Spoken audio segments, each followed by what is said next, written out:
while you're babysitting. And I think all of us who have babysat have felt that way, that somebody's gonna come murder us. And they did find one person, but it was somebody she knew, right? Which would be the case. I mean, how else would they know that you were babysitting, right? Well, it just happens that I don't even know how she popped up, but Evelyn Hartley popped up, right? Does anybody know who she is? Well, it was a long time ago. She was born November, I think 20th, 1938, and she was kidnapped while babysitting and murdered. Although they haven't ever found their body, this is a wild story. So she lives in La Crosse, Wisconsin, right? And she's in high school, probably a senior. Good all-American teenager. A beautiful girl. I mean, there's a picture of her. She's just, just very wholesome looking. And she literally, her father works at the university, and her father's colleague has a 20-month-old baby that he wants her to babysit that night. And when she gets there, she promises her dad and mom that she will call them at 8:30 exactly, like she always does. Apparently she babysits for these people a lot. But she didn't, and her father kept calling and calling and calling. Well, when his colleague got home from wherever they were,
police and just say, hey, you know what, there's a car I don't recognize.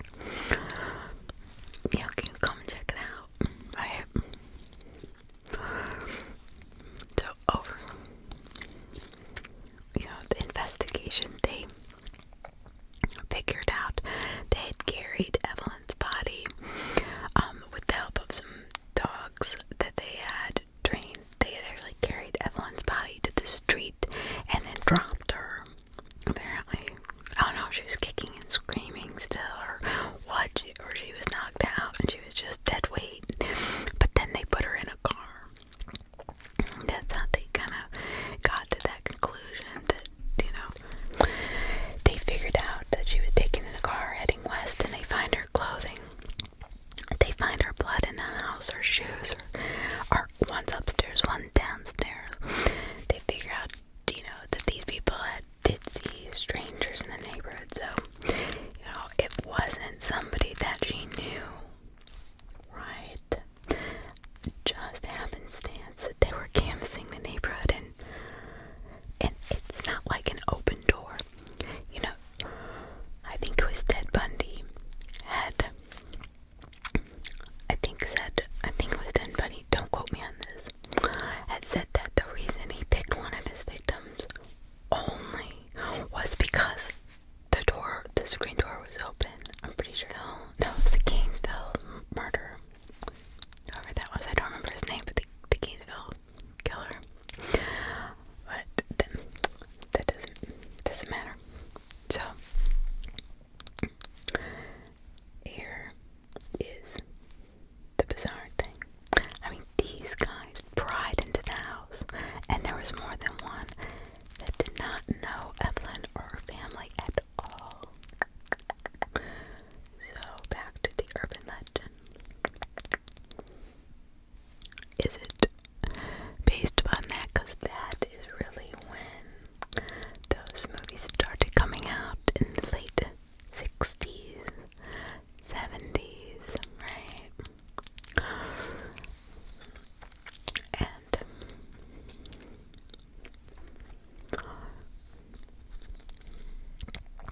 you'll never believe this. The coincidences in this case are so far beyond your imagination. It's wild. Ed Gaines, the very prolific serial killer, was 2 houses or 3 houses down visiting his relatives at the same time of her disappearance. So immediately when they found that out, they knew it was him, right? Wasn't him. Nothing. He passed 2 lie detector tests. It was not him. He had an alibi. It was not him. So her parents moved to Oregon. They don't leave the town because they moved to Portland, Oregon. They can't handle it.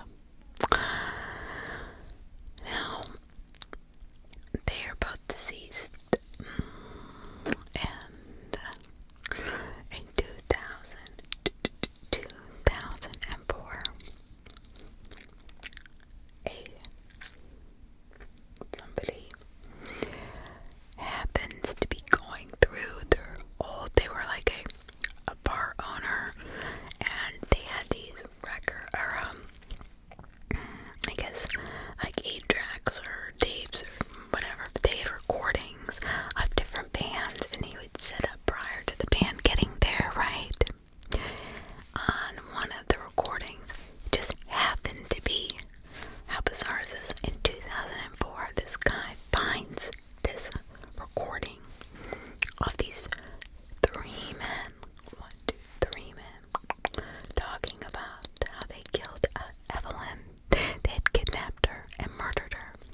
you would think just friends and family that have, even extended family, or even just for their own case files, would want to close this case. Why wouldn't they go to LaForge, Wisconsin and look for her? These guys had, it's apparently, I haven't heard the tapes, but reading about it, these guys had implicated themselves very clearly. One had died of a heart attack in 1974. The other one had killed himself in 77. Now, but there's a third one out there, and if you're out there, you need to call and tell the story of what happened to Evelyn Hartley, because I believe that there are more cases of babysitters who are murdered by people that they don't know that we know of. I do believe that. I'll tell you, because sometimes when a murder is going to look for, especially a serial killer, but is going to look for a victim, they're going to look for people that are alone. If they see lights out or lights on, people walking around the house, and no cars anywhere in the driveway or near the house, and just one person there, that is really the MO of a babysitter, right? They're walking around the house, they're playing with the baby, they're unaware, she was probably outside playing with the child, and, when it was light out, and then brought him in, because it was in the middle of winter. It was October 24th, so it wouldn't be that cold out yet. It would be cold, definitely, but not too cold to go out and play, especially in the leaves. Kids love to play in the leaves, right? So here's my thoughts. She's outside, she's playing, it's chilly, she's laughing, she's having a good time, she's making a pile. My dad used to make this big pile of leaves, so I jump in it. She probably made a big pile of leaves for the little, this kid's almost 2 years old, so definitely walking, and lots of energy. Toddlers have all that energy, and that's probably was so sacked out, she was so tired, was probably being outside, playing in the cold air, makes you sleepy. That is what I think, and they are canvassing that neighborhood, as one witness said. So they see her, they watch her, and that's why it took them so long, because they're going around the neighborhood, and until she puts the baby to bed, right? Think about it through the eyes of a killer, right? You don't want a screaming baby. You're gonna have a screaming victim anyway. So then they pry open the window, maybe even they drop off one of the guys, have him pry open a back window, maybe even while she's still outside, or giving the baby a bath or something. They're watching her, because they have found their victim, who is playing innocently, and she's young, playing with a kid, no other cars around. They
urban legends start. And that one gal could not really find a babysitter story, and then this pops up, and I'm like, oh my gosh, I have to do this story tonight for a true crime, because I mean, it was like right there, and Scream is coming out. So all you babysitters, especially after a murder, like a horror flick comes out, it like gives people ideas. I swear that both her parents died, and most of her family died without knowing what happened to her, and that the police never went to find her body. Like, on this recording, apparently you can hear these three men talking about Evelyn Hartley, this girl that was murdered in Crosse, Wisconsin, that they murdered and kidnapped and killed in the park, I don't know, Wisconsin. But why wouldn't they go looking for either the third person, or maybe they have, but what I read, they never ensued a deeper investigation into that area, which I find a little bit strange. And of course, in 2016, I don't know if I said this in this one, but she was profiled. Her case was profiled on The Vanished, and nobody had come forward. So, what do you think happened that night? Nobody will really know the truth, just what the investigators found. I think they started in the house, that one of them, while she was playing outside with the kid, I think one of them had gotten into the house and surprised her. And there was only one that actually went to get her, because if not, I don't think there would have been so much of a struggle. But I could be wrong. I could be totally wrong. It's just my guess. So, I don't know. But maybe there'll be another case of a murdered babysitter after Scream premieres. You never know. So all you babysitters out there, be careful. Be very careful. I don't mean to scare anybody, I'm just kidding as far as that, but still be careful. I mean, no matter what, always check your back seats. Watch for people following you. If you think somebody's following you, please don't drive home, because then they know where you live. Keep driving, drive past your house. I do it all the time. My daughter, it's terrible. I have an 11-year-old, and she's like, Mommy, there was a car at the end of the cul-de-sac, and it turned on its lights when we passed, and it's, following us now. I'll keep going, because, hey, this kid, she watches out for stuff like that, because we live in South Florida, it happens. There was a kid, and I said this in another video about a month ago now, so sad. He was just riding his bike, it was 6 o'clock at night, and an homeless person jumped on and stabbed him to death.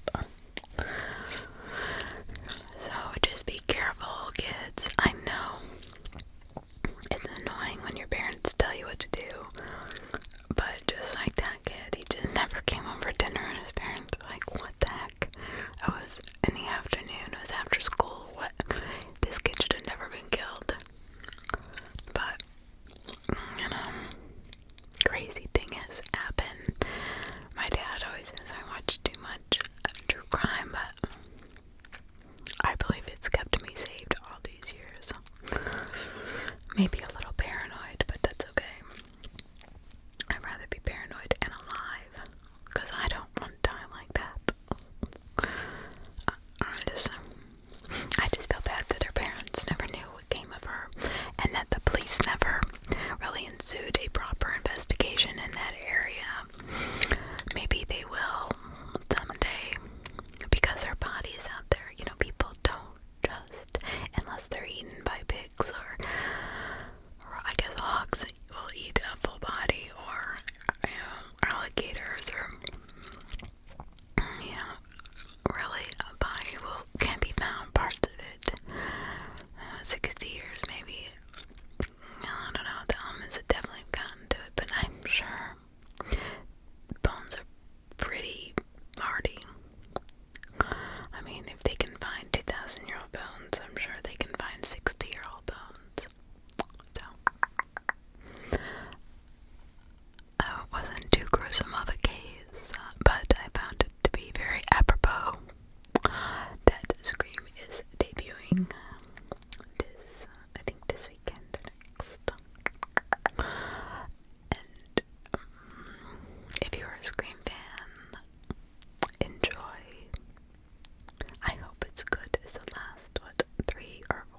correct, right? And she's